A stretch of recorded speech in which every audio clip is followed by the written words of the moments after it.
We welcome Dan Ariely, professor of behavioral economics at Duke University and the author of Predictably Irrational and the Upside of Irrationality. He joins us on the line from Durham, North Carolina. Dan will be our guide this week as we explore the implications of economic disparities at home and abroad. Hello there. Hello, hello. Hello. You've been on the program a couple of times now, Dan, but before we dive into our topic for today, for the benefit of those viewers who don't know you, give us a brief idea of how a behavioral economist differs from a regular one. Okay, so standard economists make assumptions about how people behave, mostly that are perfectly rational, which means that people can compare all the options, compute everything, and have no emotional barriers.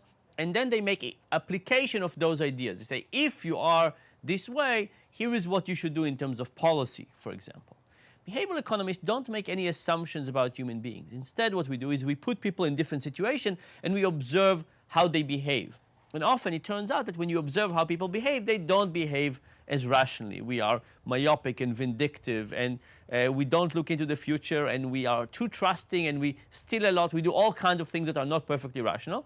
And now the important thing is that the implication of those are very, very different. Because if you start from perfect rationality, you would create a very certain kind of stock market, for example, or healthcare program. And if you think about people as being irrational, you would create very different stock markets with very different regulations, very different healthcare policies, and so on. Well, we're going to delve into economics and healthcare this week, but I want to just get you to explain to me, your title of your book is Predictably Irrational.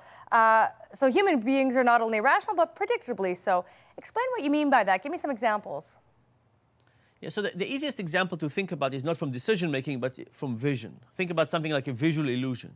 It turns out visual illusions we all see in the same wrong way every time, all the time. It's not that some people see it this way and some people see it that way. And it turns out the same thing happened with decision making. We all make the same kind of mistakes every time. The way we view the world, the way our brain deals with the information that is around us is actually quite similar. It's not rational, but it's systematic. We all do the same thing. So, for example, you can think about something like texting and driving. Right? When you ask people, should you text and drive? Everybody says, of course not. Ridiculous. What a stupid thing to do. But of course, many, many people, not you and not me, other people, many, many people are doing it. And what happened with that? The moment you are used to checking your email all the time, you're driving, there's a distance from the previous car, you think to yourself, you're not driving that fast, all of a sudden your phone vibrates or rings, you pick it up, you look at it for just a second, you're tempted to look at it more, and the consequences are very, very, very bad. This is not something that just some people do or some stupid people do. It's something that many people do. And actually it gets even worse. You know, there was a study a few months ago that showed what happened in states that prohibit text while driving. What happened? Accident rate goes up. Why? Because before this law was passed, people used to text and drive like this. After the law was passed, people still text and drive, but they text and drive under the wheel so that nobody catches them. And of course, they got into much more accidents. This is the kind of behavior in which we get ourselves into trouble, and we all do it. We all have the tendency of doing it. We do it all the time, and the cost is actually very, very consequential. I guess the question... Sorry, go ahead. There was a very disturbing paper last year that asked the question of how many people die from man-made mistakes. And how many people died from man-made mistake 50, 60 years ago? It was about 10%. And you can think about all kinds of industrial accidents and so on. What happened in 2007? It was about 50% of the death. If you think about smoking, and you think about obesity, and texting while driving, and all of those mistakes, it turns out that as we develop technologies, if we don't take our failure into account, our ability to do bad things, we can create technologies that drive us into, fantastic failures. And of course, the stock market is just one example of those things. If we don't understand how we actually make decisions, and we think that we're designing the stock market, the roads, or hospitals for perfectly rational people, we're going to design systems that allow people to fail in magnificent ways. You know, many economists who prefer a rational economic model maintain that the theory of irrationality may pertain to individuals and a personal purchase, for example. But they say when the stakes are high for highly trained individuals, investors, for example, that rationality really does prevail. What do you say to that? So, before the financial crisis happened, people used to say, oh, yes, your experiments are really cute and really nice, and you show that little people make irrational decisions. But surely, if the decisions were big, important people who make multiple decisions every day in the competitive environment of the stock market, this would be very different. And my personal belief was always it's an empirical question. I could see it going this way, but it doesn't have to be that way. For example, I could see that when you have more stress on you to make a more big decision, it might actually become more difficult rather than more easy. Or that when other people are going to look at you while you make decision, or if you're more accountable, it could make things worse. So I could see it could move this way, but it could move the other way. Not clear to me that it will always move in that direction. And I think the financial crisis has shown us that this is not moving the direction people thought it would move.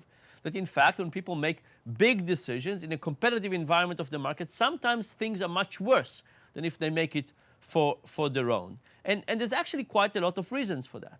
But I'll give you one example for this. We did a study in which we checked the effect of bonuses on performance. So we got people and we say, hey, we have 6 tasks here for you. If you do well on those 6 tasks, we'll give you 1 day of bonus. You do well on half, we'll give you half. You do well on third, we'll give you a third, 0, 0. The second group, we said, if you do well on those 6 tasks, we'll give you 2 weeks of salary.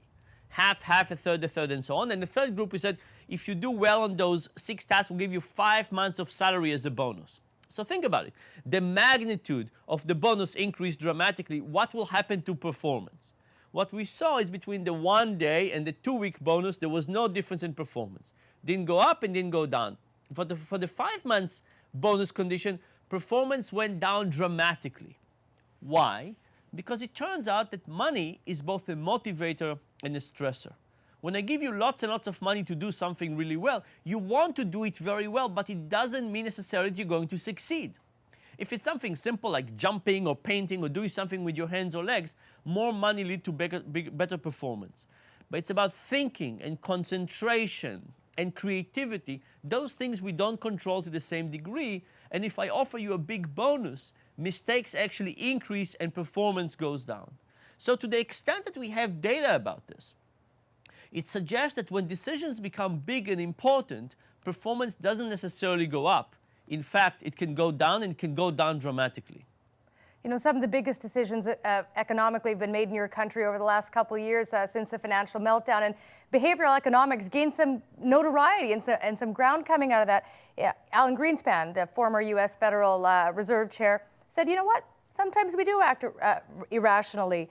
And I'm wondering, do you feel that investment decisions in the U.S. have changed as a result in the last few years? So, Greenspan, one of the most interesting thing he said was that he always thought that the long-term interest of the companies would basically allow them to keep their investors at bay and behave well in the long term, which of course was not the case. And we see this over and over again, that short-term interest overwhelm long-term interest. Now, the saddest thing I think about the financial crisis is to be a wasted crisis. The regulation that are coming up after this are really kind of minor, and nothing really is attacking the major point of this. So the real issue, I think, of the financial crisis is a problem of conflicts of interest. Imagine I ask you the following question. Imagine I paid you $5 million a year to view mortgage-backed securities as a good product.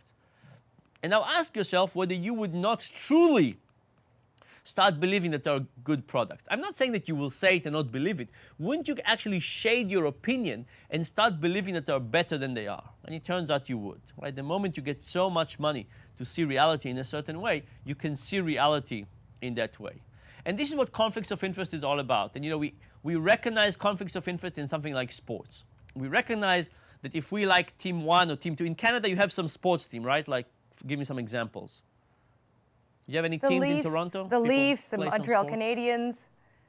Okay, so I know those, of course. I'm just joking. So you have sporting events, and imagine you're a fan of Team A. You can never see an act of a referee against your team in an objective way, right? And in sports, it doesn't matter. It's actually quite good. Maybe it increased the amount of fun that we have in sports. But in a financial crisis, this is in a financial decision making, this is really bad. To pay people with tremendous bonuses to see reality in a distorted way, this is not a good mechanism. And of course, by the way, in the US, our conflicts of interest are not restricted to the financial system. We also do it to our doctors. The moment you pay people by service, by procedure, you also create tremendous conflicts of interest in medicine. And all of those things, it's not about bad people. It's not about the fact that you take bad people and they make evil decisions. No, it's about the fact that you take good people, you put them in a situation of bad conflicts of interest, and they can behave incredibly badly. And you and I will have done just that if we were in those conditions. You know, that's sort of a glass half empty approach. In your second book, The Upside of Irrationality, you're more of a glass half full, if you will. And you see the upside of not being fully in control of our decision making. What is the upside? So there's a couple of upsides of it. The first one, of course, is if we understand how we fail, we can think about how to fix it. But the most interesting thing about it is that we are not as selfish and cold calculated as economic theory would get us to believe. For example, we do give money to charity, or we do trust other people. In fact, we trust other people more than economic theory predicts, and even though we steal and cheat and connive, we do it less than economic theory would predict. So ask yourself, for the last 2 days, how many chances did you have to steal something where nobody would find out, right? Just run it in your head and you would find out you had quite a few opportunities to go by somebody's office, take their laptop, take their wallet, and nobody would ever be able to find you and catch you for that. And nevertheless, you didn't do it, right? What is it about us that gets us to care? Now, one of the nicest demonstrations of this is something called the trust game. Imagine that we have two players. We call them player A and player B. And we say to player A, look, player A, you can do one of two things. I'm giving you $100. You can take this $100 and go home, or you can take this $100 and send it to player B. And player B is anonymous. You don't know where they are. They're in a different room. But if you send them the $100, it will become magically $400. And then player B can do one of two things. They can either take the money and go home, in which you, player A, would get nothing, or they can decide to split the money and give you back 200, in which case both of you would get 200. Now, if you're player A and you thought to yourself, what would player B do? If player B is a perfectly rational player, they would take the $400 and go home. So this way, I will not give them the money. I will go home myself. That's the rational prediction. Turns out, people are much nicer than economic theory predicts. People are very likely to send the money, and people are very likely to reciprocate. Everybody benefits. That's one of the upsides of irrationality. It says that we're more trusting and more reciprocating than economic theory would predict. Well, if we are in fact unavoidably prone to irrational behavior, how does the awareness of hidden forces that shape our decisions truly benefit us then?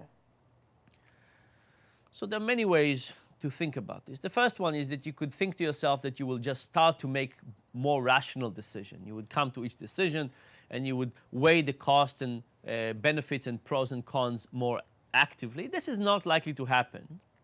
The second thing is I hope people would do is they would look at something and they would say, I can identify this behavior. Let me try and create a habit that would prevent me from behaving this way. So for example, people might realize that they're using the credit card too much and they would decide to cut down on credit card use and start using cash. People could realize that they're paying lots of money for cable and it's coming out automatically out of their checking account and they don't notice it and think about it and decide to do something about it. Or they can decide to do automatic deductions. They can decide, I don't save enough money, let me do that. But more interestingly, it's on the side of companies and the side of government.